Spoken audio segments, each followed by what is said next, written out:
Je pense que Trump n'a jamais compris l'alliance de l'OTAN. Il ne comprend pas la défense collective.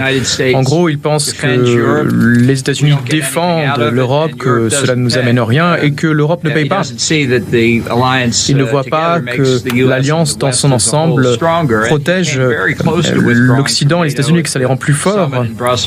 Et en 2018, ils s'étaient rendus à Bruxelles, ils s'étaient rapprochés de ces personnes. Donc moi, je suis vraiment très inquiet de voir tout ce qui se passe.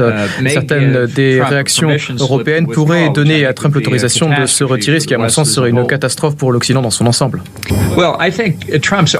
Je pense que l'argument de Trump, en fait, confirme les Russes et les Chinois dans leur position par rapport à ce que Poutine dit, par exemple, par rapport à ce que dit Xi Jinping par rapport à Taïwan. Ce n'est pas ainsi qu'un président américain devrait agir. Moi, j'ai l'impression que Trump, en fait, se dit qu'il a été élu une deuxième fois, peut-être pour concourir le Groenland ou le Canada. Trump n'a pas de philosophie, il n'a pas de grande stratégie pour la sécurité nationale, il n'élabore pas des politiques au sens où on l'entend. Il pense que s'il a une bonne relation personnelle avec Vladimir Poutine et que les États-Unis auront un bon rapport avec la Russie, il apprécie Poutine, il pense qu'ils sont amis. Ce n'est pas ce que pense Poutine. Poutine pense que Trump est une proie facile qui peut facilement manipuler. D'ailleurs, c'est ce qu'il a fait ces dernières semaines, il l'a manipulé.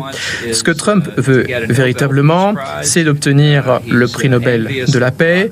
Il est envieux de Barack Obama, qui l'avait obtenu sans vraiment qu'il ait fait grand-chose pour cela. Je pense que c'est vraiment ça l'idée ici. Ce n'est pas une question de sécurité nationale pour les États-Unis, l'Ukraine, l'Europe ou bien les États-Unis ou la Russie.